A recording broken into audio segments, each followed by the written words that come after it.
Hello everyone, welcome to my channel. Just lie with me.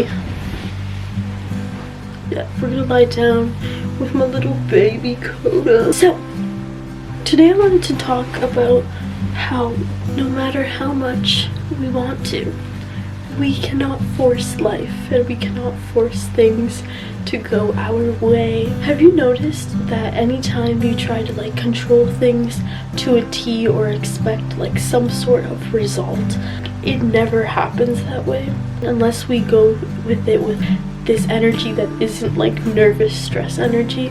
Then it won't happen the way that you want it to.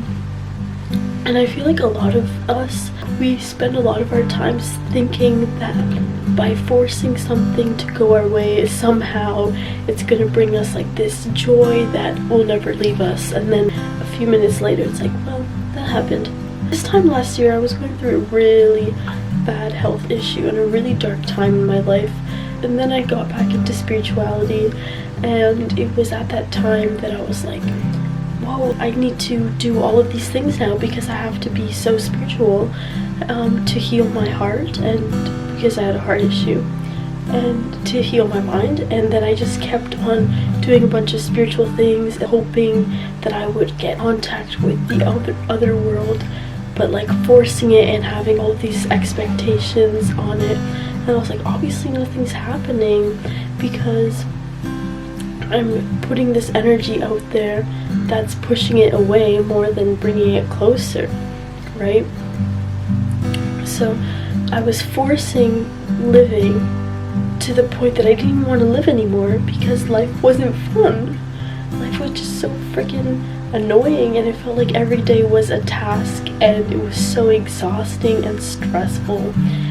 And I wasn't seeing the results that I wanted because I wasn't giving myself a chance to see them, and I wasn't allowing myself to stop controlling a situation enough to see that even though I wasn't getting the results I wanted, I was still getting results, right?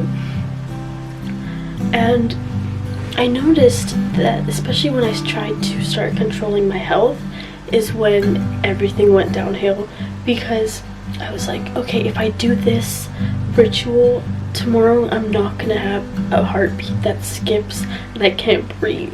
And then I wake up and you know what I mean? I'm so sorry.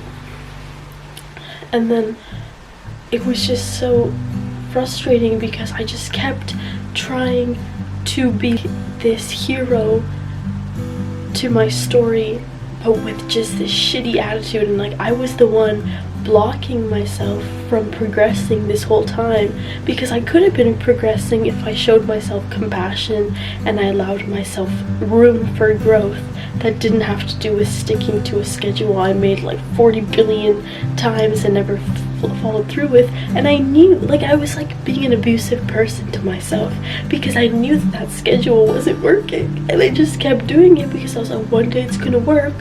It's you create this self-punishment for yourself and you just expect it to work, and obviously it's not gonna freaking work if you're just gonna keep doing that. You know what I mean? You're not allowing that room to breathe and to change. You can't grow if you're in the same mindset that got you stuck there in the first place. So yeah, it was only when I started to let go of my expectations and really open myself up to the world that I started to finally feel life was okay. I was this is pretty okay. I could stay here. If you're seeing this right now and you feel things are just not going your way, or you feel life is just trying to eat you alive and you have the victim mentality, because that's where I was at. I was at this huge victim mentality. Everything happens to me and nothing goes right for me, and I attract all of these negative people in my life, and I was giving myself the answers.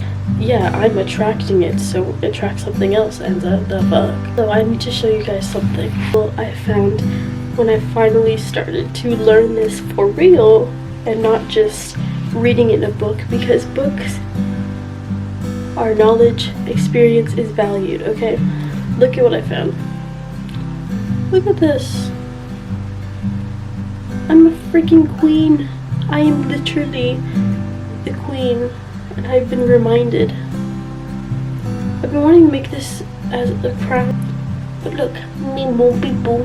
My antenna is gonna reach up and give me a message. And another thing about forcing yourself, I wanted to say this one thing, is that do not force yourself to be something that does not feel authentic to you. To some people, one thing might feel authentic to them, and like that's their thing. And then if you try to do it just because it feels like that will make you feel some sort of purpose or whatever, but it's not something that like really resonates with your soul, like don't do it. I'm sorry, but you need to do things that really speak to you, because when you find something that isn't really meant for your being, it will feel like a chore. Just like if you keep forcing things, it will feel like a chore. But when you finally let go and you allow things to flow to you, and you allow to do things that really speak to your soul, then you're going to start to feel less like everything is fucking shit and life is actually beautiful. Live authentically, and to live like your true being and soul out of your soul. There's a difference between pushing yourself and forcing yourself, you know what I mean? Because some things are going to feel really powerful within you, and then other things won't. So yeah, that's my little talk for today. Go find yourself some antlers, people. Thank you for watching my video. Please let me know what you guys think in the comments, and like if you've had experiences with this. If you want to follow this channel, you can, and you can also follow my Spiral Into the Void channel, which is a lot more about magic and spirituality. And yeah, so thank you guys for watching. Say bye, Coda. Bye, Jasper. Peace on the streets, my loves. I hope you enjoy my next video.